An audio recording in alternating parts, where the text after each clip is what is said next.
ఎరిగి ఉన్న వీనిని బలపరిచెను.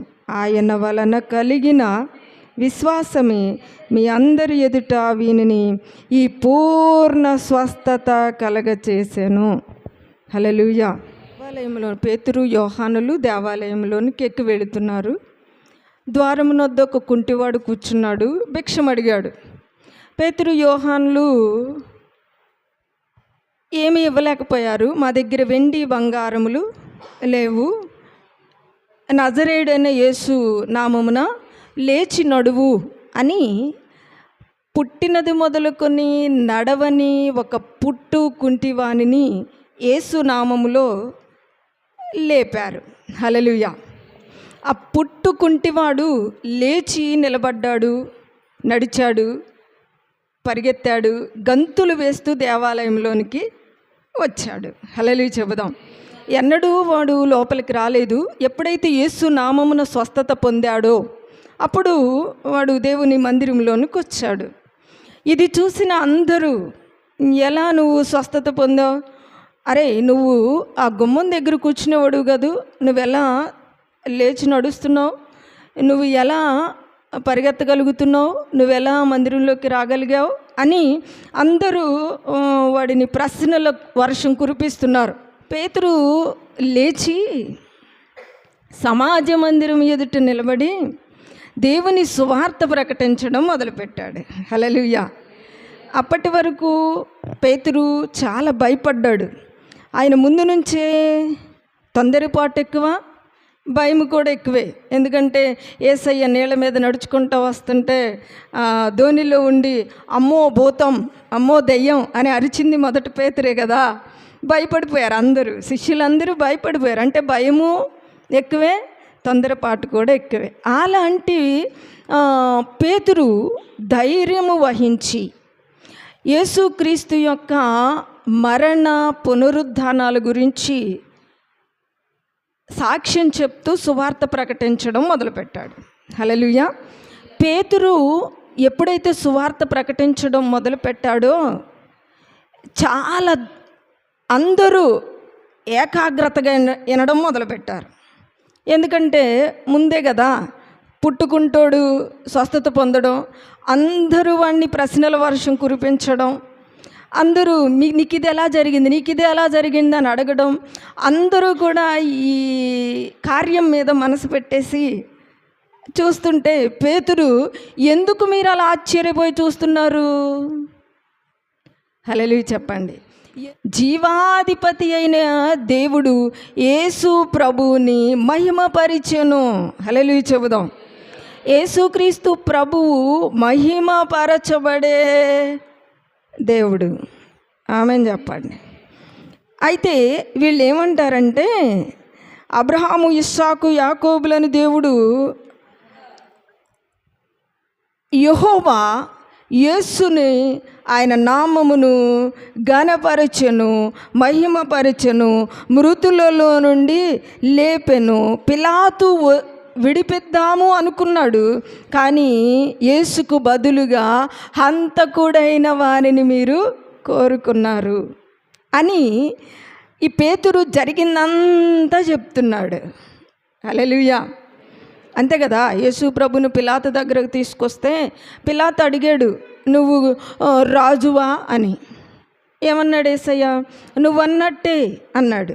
అంటే పిలాతు దగ్గర తీర్పు జరుగుతున్నప్పుడు పిలాతుకి యేసులో ఏ నేరము కనబడక అన్నాడు కదా, మీకు ప్రతిసారి ఈ పండుగ దినాల్లో ఒక నేరస్తుడిని విడిపించడం జరుగుతుంది కదా, వారిలో యేసుని విడిపిస్తాను, మీరు ఓకేనా అని అడిగాడు. మాకొద్దు, బరబ్బా కావాలి, యేసుని సిలువ వేయుడి, బరబ్బాను విడిపించుడి అని అడిగారు. అప్పుడు హంతకుడైన వానిని మీరు కోరుకున్నారు, జీవాధిపతినేమో సిలువ వేశారు, చంపితిరి మీరు. ఇప్పుడు ఆయన మృతులలో నుండి లేచెను. హల్లెలూయా. అదిగో 15వ వచనం, మీరు జీవాధిపతిని చంపితిరి గాని దేవుడు ఆయనను మృతులలో నుండి లేపెను, అందుకు మేము సాక్షులము. హల్లెలూయా. చాలాసార్లు మనం అనుకుంటాం కదా. మీకు ఒక విషయం చెప్పాలి. ఇప్పుడు యేసు ప్రభుతో పాటు ఎంతమంది సిలువ వేయబడ్డారు? 2. కుడి వైపున ఒక దొంగ, ఎడమ వైపున ఒక దొంగ. ఈ దొంగలు వేయబడిన సిలువుని ఎవరన్నా ఆరాధించారా? దొంగలు వేయబడిన సిలువుని ఎవరైనా ప్రకటించారా? చూడాలి, వినాలి, మీకు అర్థమవుతుంది కదా. దొంగలు వేయబడ్డారు కదా సిలువే. యేసుని సిలువ వేసినట్టే దొంగలను కూడా వేశారు. ఇప్పుడు దొంగలు వేయబడిన సిలువ గురించి ఎవరైనా చెప్పారా? ఇప్పటి వరకు మీ ప్రసంగాల్లో కానీ ఆ సిలువ విలువైందని ఎవరన్నా చెప్పారా? కానీ యేసు సిలువ విలువైనదిగా మార్చబడడానికి కారణం ఏంటంటే, సిలువ వేయబడడం విశేషమేమీ కాదు. హంతకులను వేస్తారు, దొంగలను వేస్తారు, నేరస్తులను వేస్తారు. సిలువలో చంపడం అదొక శిక్ష. అప్పటి వరకు సిలువలో నేరస్తులను శిక్ష వేసి చంపేవారు. యేసు ప్రభు యొక్క సిలువ వేయబడిన తరువాత సిలువ విలువ మారిపోయింది. హల్లెలూయా. సిలువ మార్గం మారిపోయింది, సిలువను పిలవడం మారిపోయింది, సిలువను ఆరాధించడం మారిపోయింది, సిలువను చూసే చూపు కూడా మారిపోయింది. హల్లెలూయా. ఇంతకుముందు సిలువను చూస్తే ఏంటి? శిక్ష. సిలువను చూస్తే నేరస్తులు శిక్షించబడే ఒక శిక్ష. యేసుని సిలువ వేశాక సిలువ అంటే చూడండి. ఇప్పుడు కొరింథీ పత్రిక 1వ అధ్యాయము, కొరింథీ పత్రిక 1వ అధ్యాయము, 1 కొరింథీ పత్రిక 1వ అధ్యాయము 17వ వచనము నుండి, బాప్తిస్మమిచ్చుటకు క్రీస్తు నన్ను పంపలేదు గాని క్రీస్తు యొక్క సిలువ వ్యర్థము కాకుండునట్లు వాక్చాతుర్యము లేకుండా సువార్త ప్రకటించుటకే ఆయన నన్ను పంపెను. అపోస్తులుడైన పౌలు చెప్తున్నాడు ఏంటంటే, క్రీస్తు యొక్క సిలువ వ్యర్థము కాకుండునట్లు. హల్లెలూయా. అంటే సిలువ ఇంతకుముందు శిక్షల ద్వారా వ్యర్థమైపోయింది. అర్థమైంది కదా. ఇంతకు ముందు వేయబడిన శిక్ష ద్వారా ప్రతి సిలువ, ఏ వ్యక్తినైతే సిలువ వేసేవారో ఆ సిలువ వ్యర్థమైపోయేది.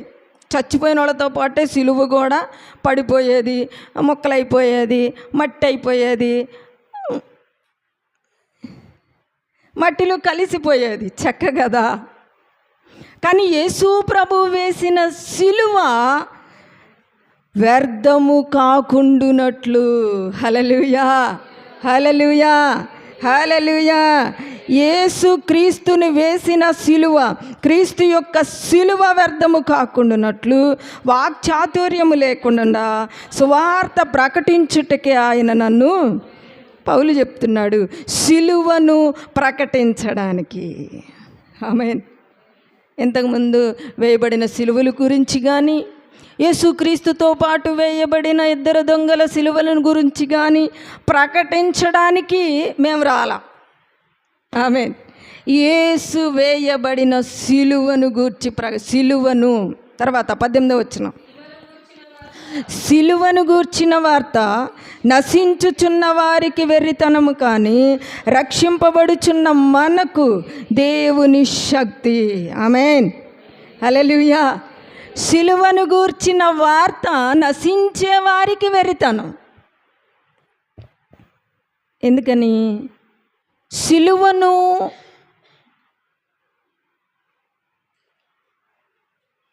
వేయబడిన యేసుక్రీస్తు నామము ద్వారా సంపూర్ణమైన స్వస్థత కలుగుతుంది. హల్లెలూయా. మనకి చూస్తాం కదా, 12 సంవత్సరాల నుంచి రక్తస్రావము కలిగిన స్త్రీ సంపూర్ణంగా స్వస్థత పొందింది. ఇప్పుడు ఈ కుంటివాడు ఉన్నాడు కదా, మళ్ళీ వెనక్కెందుకు, ఇక్కడికే వద్దాం. 3వ అధ్యాయంలో ఉన్న పుట్టుకుంటివాడు ఏ నామాన సంపూర్ణమైన స్వస్థత పొందుకున్నాడు? యేసునామమున, సిలువ వేయబడిన యేసునామమునందు ఉన్న విశ్వాసము ద్వారా సంపూర్ణమైన స్వస్థత, పూర్ణ స్వస్థత. హల్లెలూయా. వంకర